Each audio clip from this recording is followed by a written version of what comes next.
Child passenger safety is important all year long, but why is it so critical?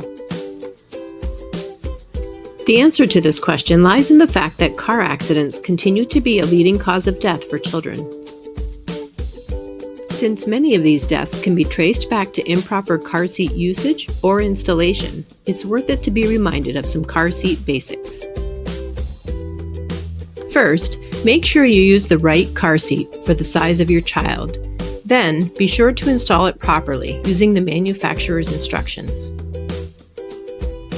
When your child is strapped into his car seat, make sure the straps are snug, but not too tight. The straps are meant to restrain your child, but not give him too much freedom of movement.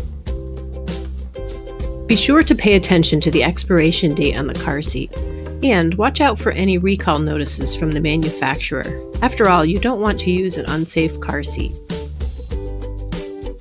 Regardless of how far you're going, and whether or not your child is in a car seat, make sure they buckle up every single time.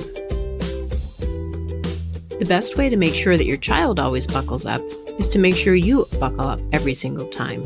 Lead by example and your children will be more likely to follow.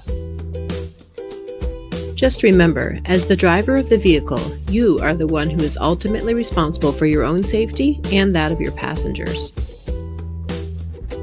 At GoodWorks Auto Repair, we want to help keep you and your family safe. Give us a call or visit our shop so we can help you keep driving and riding safely all year long.